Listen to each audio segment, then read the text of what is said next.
Kafka. आज हम इसके बारे में पढ़ने वाले हैं। जब मैंने पहली बार इस टर्म को सुना था तो मैं तो घबरा गया था कि मुझे लगा बहुत ही कोई खतरनाक सा कॉन्सेप्ट है।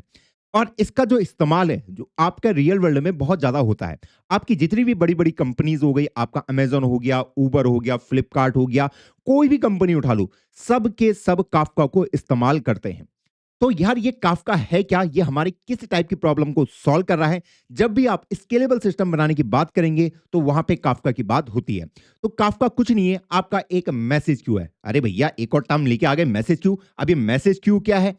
चलो फिर आज अपने फर्स्ट थॉट प्रिंसिपल का प्रयोग करते हैं और इसको मक्खन की तरह दिमाग में घुसाते हैं। आज के बाद हम इसको भूल ही नहीं पाएंगे। दोस्तों ये आप हो, ये फ्लिपकार्ट का सर्वर है और ये फ्लिपकार्ट का डेटाबेस है।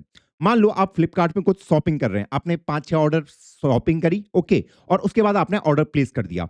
तो वो ऑर्डर गया फ्लिपकार्ट के पास, आपने पेमेंट वगैरह करी। उन सारी इंफॉर्मेशन को फ्लिपकार्ट ने यहां रख दिया कि आपने क्या ऑर्डर प्लेस किया, आपकी पेमेंट हो चुकी है या नहीं हो चुकी है। सारी इंफॉर्मेशन डेटाबेस में रख दी और उसने आपको कंफर्मेशन भेज दिया कि योर ऑर्डर गेट प्लेस्ड, और ये आपके घर की और ऑर्डर होगा। अब एक बार फ्लिपकार्ट ने ये सारा काम कर दिया, उसके बाद बैकग्राउंड में फ्लिपकार्ट को और क्या क्या काम करने होते हैं, बहुत सारे काम होते हैं। जैसे कि आपको एक ईमेल भेजना कि यार इस यूजर को ईमेल भेज दो कि हाँ आपका ऑर्डर कंफर्म हो चुका। आपने अक्सर देखा होगा, या फिर आपको व्हाट्सएप में मैसेज आते होंगे। चलिए ये तो सेकेंडरी चीजें हो गई। इसके अलावा बहुत सारे टास्क होते हैं कि अगर किसी यूजर ने कोई ऑर्डर प्लेस किया है तो यार फ्लिपकार्ट ये भी चेक करता है कि कहीं यहाँ पे कोई फ्रॉड वगैरह तो नहीं हुआ है। कहीं आपने देखा होगा ना लोगों को, हाँ, सामान घर पे मंगा देते हैं और उसके बाद उसको वापस भेज देते हैं या छीना झपटी कर देते हैं। या फिर कई लोगों को देखा होगा कि ऑर्डर प्लेस किया और क्रेडिट कार्ड से कर दिया, किसी और का क्रेडिट कार्ड से, जो आपने देखा होगा कि टेलीग्राम वगैरह में बहुत चलता है। तो इन सब फ्रॉड को मुझे डिटेक्ट करना होता है। मुझे अगर किसी यूजर ने किसी प्रोडक्ट को अगर अपने उसमें ऐड किया है, प्लेस किया है, तो उसके बाद मुझे उसके रिकमेंडेशन सिस्टम को अपडेट करना पड़ता है या अपग्रेड करना पड़ता है ताकि मैं उसको और ज्यादा सामान बेच पाऊं। अगला और क्या चीजें हो सकती है, मैं उसको मार्केटिंग कूपन्स क्या भेज सकता हूं, तो एक मार्केटिंग का काम मुझे करना पड़ता है। तो ऐसे ही मेरे बैकग्राउंड में बहुत सारे टास्क चलते हैं कि एक बार और यूजर ने ऑर्डर प्लेस कर दिया तो मुझे ये सारे काम करने होते हैं। तो काम मैंने आपको क्या बोला कि ईमेल हो गया, एसएमएस हो गया, आपका फ्रॉड का डिटेक्ट करना हो गया, आपका रिकमेंडेशन सिस्टम अपडेट करना हो गया, इसके अलावा मार्केटिंग, कूपन्स। तो ये सारे काम मुझे करने होते हैं। अब इन सब के लिए ना अलग अलग सर्वर आपके पास होते हैं। जैसे अभी तो मैंने यहाँ पे एक फ्लिपकार्ट का सर्वर बनाया है, ऐसे ही आपके पास अलग अलग सर्वर होते हैं। जैसे मान लो ये आपका ईमेल का सर्वर है जो आपको यूजर को ईमेल भेजेगा, ये आपके फ्रॉड डिटेक्शन वगैरह को डिटेक्ट करेगा, ये आपके रिकमेंडेशन सिस्टम को दिखेगा। तो मैं इनके आगे ये चीजें लिख देता हूं। तो ये सारे जो टास्क हैं ये मेरे बैकग्राउंड के टास्क हैं, इनको इमीडिएटली करने की जरूरत नहीं है। पहले मैंने यूजर को कंफर्मेशन दे दी, उसके बाद मैं इन सारे टास्क को चला सकता हूं। पर ये जो सर्वर है, सर्वर क्या होते हैं भैया, उनमें कुछ कोड पड़ा हुआ है, उस कोड को मुझे रन करना है। तो मुझे मेरे पास अगर कोई यूजर की डिटेल आई है, ये ऑर्डर डिटेल है, ऑर्डर डिटेल ऑफ रोहित। एक बार यूजर ने ऑर्डर कर दिया है, पेमेंट वगैरह कर दिया है, उसके बाद इस डिटेल को मुझे इसको इसको इसको इन तीनों को भेजनी है। तो इनको ये डिटेल भेजेगा कौन? पहला कि भैया ये फ्लिपकार्ट का सर्वर ही इन तीनों को ये डिटेल भेजे, इसको भी भेजे, इसको भी भेजे और इसको भी भेजे। तीनों को ये डिटेल भेजे और ये बैकग्राउंड में अपना काम करते रहेंगे। इसका काम होगा ईमेल सेंड करना, ईमेल भेज देगा। इसका काम होगा फ्रॉड फ्रॉड को डिटेक्ट करना और इसका काम होगा रिकमेंडेशन सिस्टम को अपग्रेड करना। अब आप देखो यार, फ्लिपकार्ट के अंदर एक बार में कितने सारे लोग अपने ऑर्डर को प्लेस करते हैं। हजारों लाखों ट्रांजेक्शन आपके पर डे में होते हैं, लाखों से ज्यादा ही होते हैं। ओके, तो अगर मैं बार बार इसको ऐसे करके एक एक करके भेजूं कि भैया ये रोहित का ऑर्डर रहा, ये मोहित का रहा, ये सोहन का रहा, ये मोहन का रहा, ये अंजलि का रहा, एक एक करके मैं सबको भेजता रहा, तो इस मेथड में क्या दिक्कत हो सकती है? क्या आप सोच सकते हैं? देखो, जो सबसे मेजर दिक्कत ये हो सकती है कि यार जो मेरा ये रिकमेंडेशन सिस्टम है या फिर मेरा फ्रॉड डिटेक्शन सिस्टम है, इसकी कोई एक पर्टिकुलर कैपेसिटी होगी कि भैया अगर आप इसके फंक्शन को कॉल कर रहे हो, इसकी एपीआई को कॉल कर रहे हो, तो भैया एक बार में वो कितने टास्क को परफॉर्म कर सकता है। मे बी 1 मिनट के अंदर वो मान लो 100 ही टास्क को परफॉर्म कर पा रहा है और आप उसको 1000 टास्क एक बार में भेज रहे हो, तो वो क्या करेगा? बाकी होगा 900 टास्क को रिजेक्ट कर देगा, कर ही नहीं पाएगा। तो उसमें क्या होगा कि भैया फ्लिपकार्ट के सर्वर पे लोड पड़ेगा, उसको वो सब कुछ डिटेक्ट करके रखना पड़ेगा। एक तो वो तीनों को भेज रहा है सेम मैसेज, एक दिक्कत तो ये है। दूसरी दिक्कत ये है कि भैया अगर मैंने इसको 1000 मैसेज भेज दिए, हाँ, और ये सिर्फ 100 ही को ही देख पा रहा है, तो 900 रिजेक्ट हो जाएंगे, तो मुझे 900 फिर से फ्लिपकार्ट से इसको भेजने पड़ेंगे। तो यहां पे मेरे फ्लिपकार्ट के सर्वर के ऊपर कितना ज्यादा लोड बढ़ रहा है। ओके, अब आप बोलेंगे भैया इससे बढ़िया हम एक काम करते हैं कि ये सबके सब क्या करेंगे कि अगर ऑर्डर प्लेस हो ही चुका है, जिसकी बात कोई नहीं करता, मैं बताता हूं आपको। अगर एक बार ऑर्डर प्लेस हो गया, ओके, उसकी इंफॉर्मेशन डेटाबेस के अंदर पड़ी हुई है, तो अगर रिकमेंडेशन सिस्टम को चाहिए तो मान लो उसने 100 यूजर का डेटा यहां से उठा दिया, फ्रॉड डिटेक्शन ने भी 100 यूजर का डेटा उठा लिया कि मान लो अगर 100 लोगों ने अगर अभी ऑर्डर प्लेस किया, इसने भी 100 लोगों को उठा लिया, इसने भी 100 लोगों को यहां से डेटा उठा लिया कि ये गया, इसने बोला भैया आपके पास डेटा रखा है मुझे दे दो, इसने बोला आपके पास डेटा रखा है मुझे दे दो, तीनों ने मांगा। अब इसमें क्या दिक्कत है? देखो यहाँ पे डेटाबेस के अंदर बहुत ज्यादा लोड बढ़ रहा है। एक तो आपका रियल टाइम में वो इसका जो भी यूजर है उसकी इंफॉर्मेशन को अपडेट कर रहा है, दूसरा ये लोग भी आपसे डेटा मांग रहे हैं। अब आपको पता होगा कि अगर एक डेटा को सर्च करने की टाइम कॉम्प्लेक्सिटी आपकी कितनी होती है, लॉग एन के अराउंड होती है, तो 100 लॉग एन आपकी क्या हो जाएगी, टाइम कॉम्प्लेक्सिटी हो जाएगी। और कई बार ऐसा होगा कि यार डेटाबेस के अंदर कोई डेटा पड़ा ही नहीं है और आप अननेसेसरी उसके लिए पोलिंग कर रहे हैं। पोलिंग मतलब कि भैया मुझे डेटा दे दो, वो कह रहा है भैया डेटा तो है ही नहीं, क्या दूं, क्या दूं, बाबा जी का टुल्लू दूं, बोला है ही नहीं।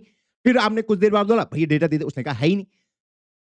तो यहां पे ये दिक्कत आ रही है कि जब डेटा है भी तो एक तो ये इतने सारे लाखों यूजर के डेटा को अपने अंदर स्टोर करके रख रहा है, इतने सारे, और इनकी भी जो इंटरनल आपके काम है उनकी भी इंफॉर्मेशन को, उनके भी टास्क को परफॉर्म कर रहा है। तो आपके डेटाबेस के अंदर बहुत ज्यादा लोड पड़ जा रहा है और उसकी टाइम कॉम्प्लेक्सिटी भी लॉग इन आ रही है जब आपको सिर्फ एक वो चाहिए, एक टास्क चाहिए।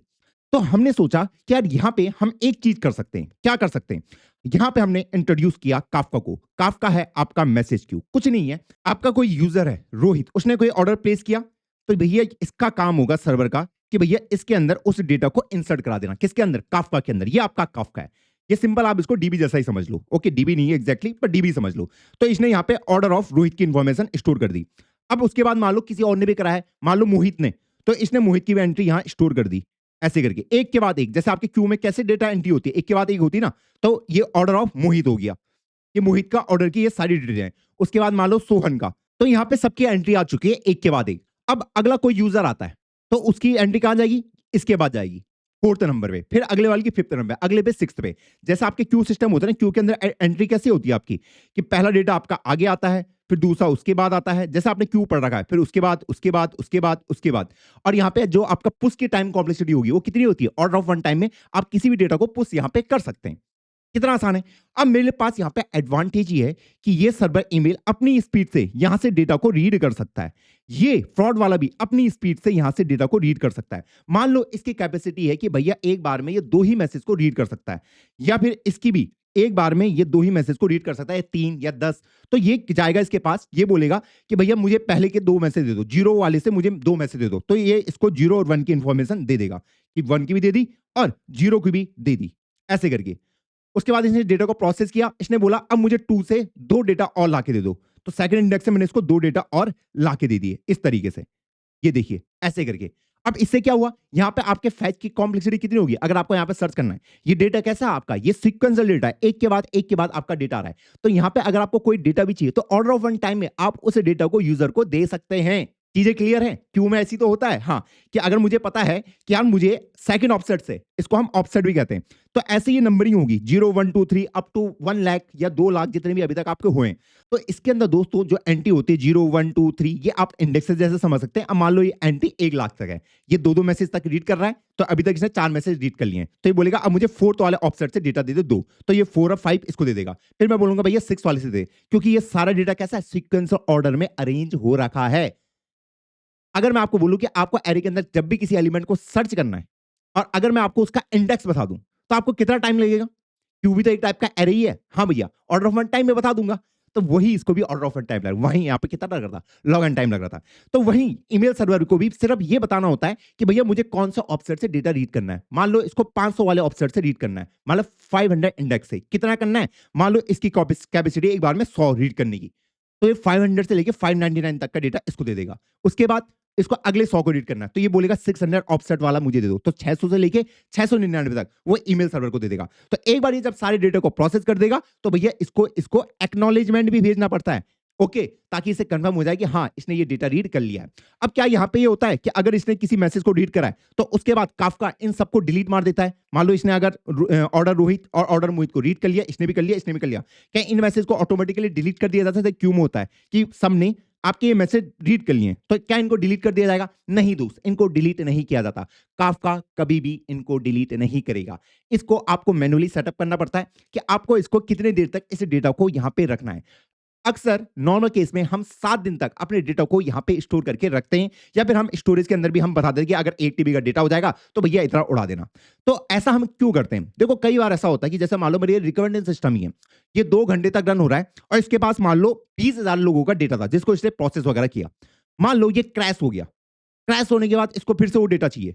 तो अगर वो डेटा डिलीट हो चुका होता, अगर कोई और क्यू होती तो इसको दोबारा मिलता नहीं। तो ये दोबारा जाके उससे मांग सकता है कि 0 से लेके 9,999 तक मुझे वो डेटा दोबारा दे दे, तो वो डेटा इसको दोबारा मिल जाएगा। तो काफका आपके लिए ऑटोमेटिकली डिलीट नहीं मारेगा। हाँ, आप उसको सेट कर सकते हैं कि 7 दिन में करना है, 14 दिन में करना है, वो आपके वर्क के ऊपर डिपेंड है। तो ये सिंपली आपके लिए क्या कर रहा है? एक तो आपके लिए सीक्वेंसली आपको डेटा यहाँ पे रीड कर सकते हैं।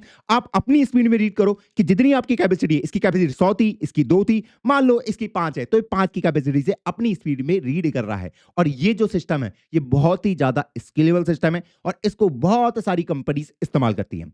अब बहुत लोगों को कंफ्यूजन ये रहता है कि यार जो ये काफका है, इसी को हम काफका कहते हैं, कि यार ये जो काफका होता है ये है क्या? ये क्या है? दोस्तों ये भी एक सर्वर ही है। सर्वर के पास क्या होता है? सर्वर के पास सब होता है, रैम होता है, सेकेंडरी स्टोरेज होता है, सब कुछ होता है। ये अपना डेटा को कहां स्टोर करके रखता है? ये सबसे बड़ा मिथ है। अक्सर लोगों को लगता है कि जो काफका का जो डेटा है वो रैम के अंदर प्रेजेंट रहता है सारा, इसलिए काफका फास्ट है। नहीं, काफका भी आपके डेटा को सेकेंडरी स्टोरेज में स्टोर करके रखता है।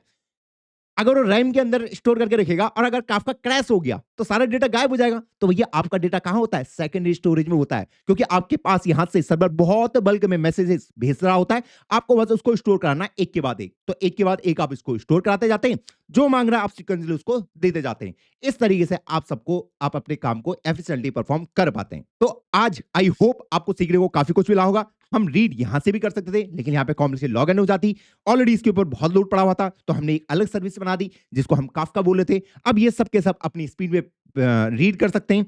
अगर सर्वर इनको डायरेक्ट भेजता तो वही दिक्कत हमें आ जाती कि सर्वर के ऊपर लोड पड़ जाता, सर्वर को बार बार ट्रैक करना पड़ता कि भैया मैं किसको कितने मैसेजेस भेज रहा हूं, कुछ रिजेक्ट हो गए उनको रीट्राई करो। क्या रीट्राई का लॉजिक यहां पे भी होता है कि मान लो इसने यहां पे 100 मैसेज इसको भेज दिए और उसके बाद मान लो इसने उसको एक्नॉलेजमेंट नहीं भेजा? हाँ, रीट्राई का लॉजिक यहां पे भी होता है। आप दोबारा से वही मैसेज दोबारा रीड कर सकते हैं, बोल सकते हैं भैया मैं पुराने वाले गायब हो गए, अब मुझे दोबारा यही रीड करना है। तो ये काफका की खासियत होती है। तो आई होप आज की वीडियो में आपको काफी मजा आया होगा, काफी कुछ सीखने को मिला होगा। अगर मजा आया है, आपको और वीडियो चाहिए, पर इसके अंदर बहुत सारी चीजें हैं, अभी टॉपिक्स हैं, आपके ब्रोकर्स होते हैं, आपके पार्टीशंस होते हैं, आपका जीरो ट्रांसफर कॉपी, भाई मैं तो उसका फैन हो गया, मतलब उसमें ओएस के बहुत सारे कॉन्सेप्ट इस्तेमाल हुए हैं। तो आप चाहते हो कि मैं फ्यूचर में ये वीडियो बनाऊं, चलो उसको हम सिस्टम डिजाइन का ही पार्ट रखेंगे। मिलता हूं आपको किसी नई वीडियो में, तब तक के लिए जय हिंद, जय भारत।